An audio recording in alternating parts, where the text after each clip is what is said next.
Alright, so today I want to use this video as a backdrop to study whether the full moon is the new moon. I know that sounds like an oxymoron, but obviously certain people have this confused. So why is this important? Because we know, and actually this guy says it in the video, that we need the moon for our feast days. Now this is important because in nature there is no such thing as January, February, March, April, May. You need to use the luminaries as expressed in the Bible. So let's get right into it. Numbers, so last night we had a new moon. What is the moon in today's day and age, today's society, they say that the blank one is the new moon. All right, I just need to address this real quick. So just for the record, he's trying to make this appear to be something that society made, that the new moon is a blank moon. No, that's actually real, and I'm going to reveal that later, but just keep that in mind. According to the Bible, when the moon was created, was it blank? What was it? When God created the sun and the moon, did he make them dark first and then they became light? Or did he make them to be lights? He made them to be lights. He made them to be lights. So when you see on the calendar it's blank, it says new. The moon wasn't blank when it was new. All right, I think that I get it now. So I think what he's doing is trying to make the new moon as if it's a new pair of tennis shoes or a new car or a new something.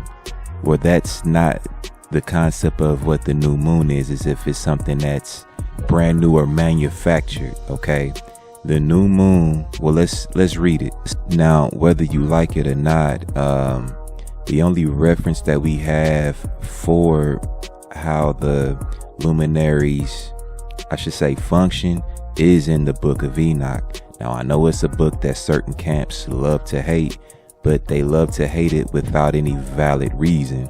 I have yet to see any contradictions. As a matter of fact, I've actually revealed what so-called contradictions camps have used to invalidate the book, which were not factual contradictions. It's just they didn't understand it. So as far as just dealing on this topic, I don't want to get off on all that nonsense, but this topic is how the specifically the new moon functions, or what it is and what it actually means. It is not it's new in the earth. It's new as it's recorded to be new right here in Enoch 78:14. It says, and when it is, and it is the moon, wholly extinguished, meaning completely out, its light is consumed. There's no light. This is very easy and simple to understand. It is consumed in heaven, and on the first day it is called the new moon. This is very, very easy to understand. That first day when there's no light, it's the new moon. It's completely blacked out. That's what makes it new in the first place. Why? For on that day, light is received into it. So if light's already in something, how is it new? It's already tainted with light. Then it leads into the full moon. That's the opposition to a new moon. You have a full moon. What is it full of? Light. Then it starts to pour out and goes back into the new moon when it's completely extinguished. When something's extinguished, it flows like this. The words are there. There's just no light in the words. Now, with this being said, this is what the new moon is. It's the moon having no light in it. It has nothing to do with it being new in the earth, as this guy puts it out. And that's where I think the error is with, I'm just going to say IUIC, is that they, like, again, this guy went to Genesis as his source. I'm only following what he put out. It has nothing to do with it being newly created. Yes, you get 12 new moons a year, sometimes 13. They call it the double Adar. I don't like that term because Adar means 12. You don't have a double 12. It's just 13. Does that make sense? Give me numbers 10.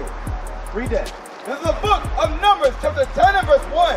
And the Lord spake unto Moses, saying, Make thee 2 trumpets of silver. 2 trumpets of silver. This is what we are commemorating in the memorial of the blowing of the trumpets. The trumpets that were used, that were made of silver to do what? Of a whole piece shalt thou make them, that thou mayest use them for the calling of the assembly. The calling of the assembly to gather, the children of Israel gathering together, the same way that we are sounding the trumpet today spiritually, metaphorically, on a similitude level. The Bible itself being cried aloud to our people so that we assemble the people together, right? Right. Gathering together the nation not desired, like we read in Zephaniah 2. Read. Now, and for the journeying of the camps. And when they shall blow with them, Blowing the trumpet, all the assembly shall assemble themselves to thee at the door of the tabernacle of the congregation. right. So give me 10. Verse 10. Also in the day of your gladness, In a holiday, and in your solemn days, solemn days, and in the beginning of your months. the beginning of our months. And I agree wholeheartedly with everything he said. I've already said that we need the moon for our feast days and everything. So if you're calling the new moon, which actually is the full moon, you're going to not be keeping your feast days as they are supposed to be appointed, because you think the new moon is when the moon was. Now that's a contradiction. You think either the new moon is when it's full or when it was newly created back in Genesis. That you know what I'm saying? It's like, which one is it? But I can address both. Again, I think I'm being repetitive. You have a blank moon, which is 0 light in it. That's what makes it new, because previously light was poured out of it. Now it's noon because it's empty. It's an empty glass, an empty vessel. For about 14 days, roughly, it fills up with light to the point where it's full. After that, I'm going extremely slow here.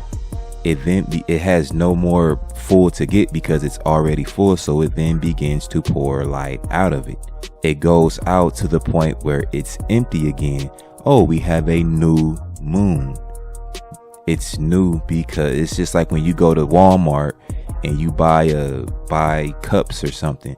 Those cups are empty. You go to use them, you pour whatever liquid, Hennessy, whatever you want to drink into those cups. Well, the Hennessy is in that cup for a reason. You then pour it out down your esophagus until it's empty. And then it's as if you bought it newly because, oh, it's empty. It's empty is when I first bought it. So the cycle repeats. You wash them, you pour Kool-Aid in it. You drink the Kool-Aid, it's the same concept. Therefore, it has nothing to do with what society says. Today's society, they say that the blank one is the new moon. This is in nature up in the sky. So, hold that. Give me Sirach 43.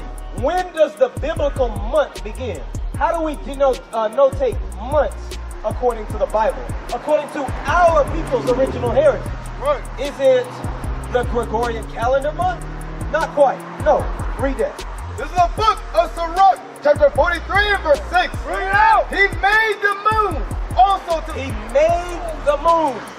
Now we're going to read the creation of the moon in a second. But even here is enough to show us when the moon was created, it had a look to it, right? Read that again. He made the moon also to serve in her seasons for a declaration of time. The moon is able to declare the time. What particular time? And a sign of the world. Read.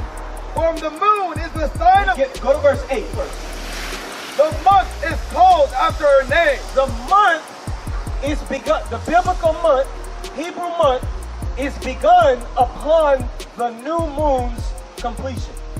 The cycle of it, right? The cycle of it, right? The new moon cycle is actually completed when it goes back to being a blank moon. That's completion of a cycle. That would contradict it being a full moon. The light still needs to be poured out. That's half completion. That one was a waxing. When it decreased. Now read 7. Verse 7. For the moon is the sign of feast. A sign is something that must be able to be seen, right? So you have the months of the year, but biblically they begin upon the new moon.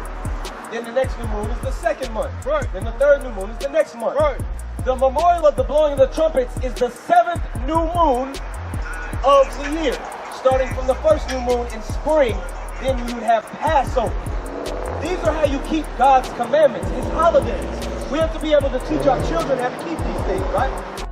But we shouldn't be teaching our children that the new moon is actually the full one, full of light. It's a contradiction of what new is. You yourself, you will begin keeping these holidays. You don't gotta climb a mountain. You don't gotta do 1,000 push-ups. It's not that hard to commemorate the new moon. But that's all till next time, as it is written, and I'm out.